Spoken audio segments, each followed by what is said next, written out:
Hello guys, welcome back to Lattu's kitchen. இன்னைக்கு நம்ம சேனலில் மசாலா வேர்க்கடலை எப்படி பண்ணுறதுன்னு பார்க்க போகிறோம்.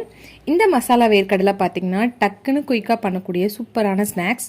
ஈவினிங் டைமில் ஒரு கப் காஃபி கூட இந்த கடலை சேர்த்து சாப்பிடும்போது ரொம்பவே சூப்பராக இருக்கும். பேக்கரிகளில் கிடைக்கக்கூடிய அதே டேஸ்ட்டில் மசாலா வேர்க்கடலை எப்படி பண்ணலாம் அப்படின்றத இந்த வீடியோவில் பார்க்கலாம். வீடியோக்குள்ளே போகிறதுக்கு முன்னாடி நம்ம சேனலை நீங்கள் ஃபர்ஸ்ட் டைம் பார்க்குறீங்கன்னா மறக்காமல் நம்ம சேனல் லட்டுஸ் கிச்சனுக்கு சப்ஸ்கிரைப் பண்ணி பக்கத்தில் இருக்க பெல் ஐக்கானை கிளிக் பண்ணி வச்சுக்கோங்க. வாங்க வீடியோக்குள்ளே போகலாம்.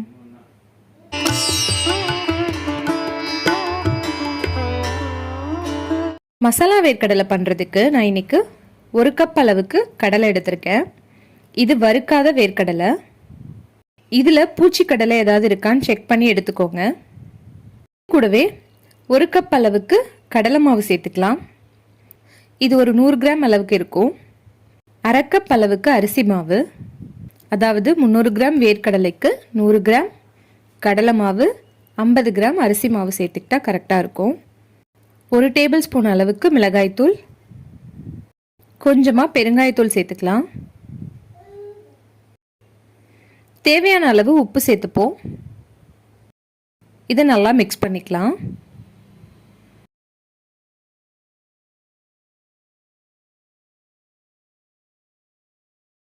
இதில் 2 டேபிள் ஸ்பூன் அளவுக்கு நல்லா சூடாக இருக்க எண்ணெய் சேர்த்துக்கலாம்.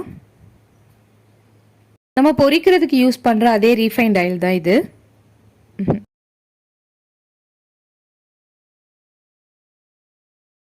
இது கூடவே ஒரு 4-5 பூண்டு பல் இது மாதிரி தோலோட தட்டி எடுத்திருக்கேன். இதையும் சேர்த்துப்போம். இது கூட தேவையான அளவு தண்ணி சேர்த்து நல்லா பிசைஞ்சு எடுத்துக்கலாம்.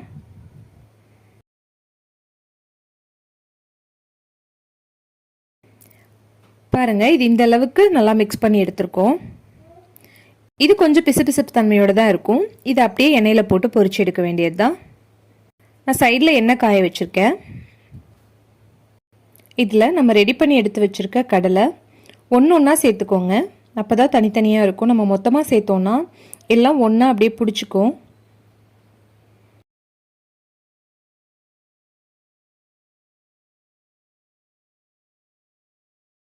ஒரு கடலையாக இந்த மாதிரி சேர்த்து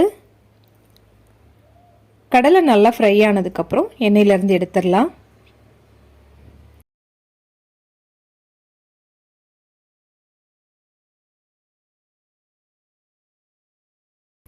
பாருங்கள், எண்ணெயில் இருக்க பபிள்ஸ்லாம் நல்லா அடங்கிடுச்சு.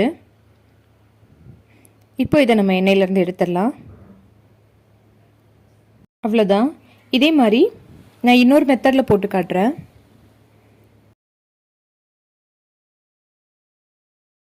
இந்த மாதிரி ஸ்பூனில் எடுத்து கூட போடலாம். எடுத்து போட்டிங்கன்னா உடனேவே இந்த மாதிரி கரண்டி வச்சு அதை ஸ்ப்ரெட் பண்ணி விட்டுருங்க.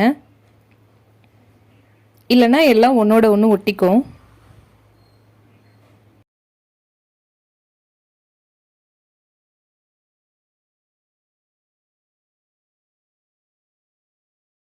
எண்ணெயில் இருக்க பபிள்ஸ்லாம் அடங்கினதும் நம்ம கடலை வெளியில் எடுத்துடலாம். அவ்வளோதான்.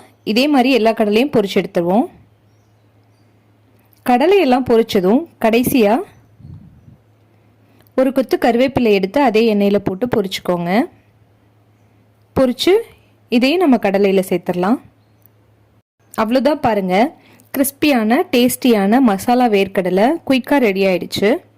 இது பசங்க ஸ்கூல் விட்டு வந்ததும் ஈவினிங் டைமில் குயிக்காக செஞ்சு கொடுக்கக்கூடிய சூப்பரான ஸ்நாக்ஸ் ரெசிபி. இது நம்ம சாப்பாட்டுக்கு கூட சைட் டிஷ்ஷாக சேர்த்து சாப்பிடலாம். ரொம்பவே நல்லாயிருக்கும். இந்த மசாலா வேர்க்கடலை ரெசிபி கண்டிப்பாக உங்களுக்கு பிடிச்சிருக்கும்னு நினைக்கிறேன். இந்த மசாலா வேர்க்கடலையை கண்டிப்பாக உங்கள் வீட்லேயும் ட்ரை பண்ணி பாருங்கள். ட்ரை பண்ணி பார்த்துட்டு எப்படி வந்ததுன்னு கமெண்ட் செக்ஷனில் சொல்லுங்கள்.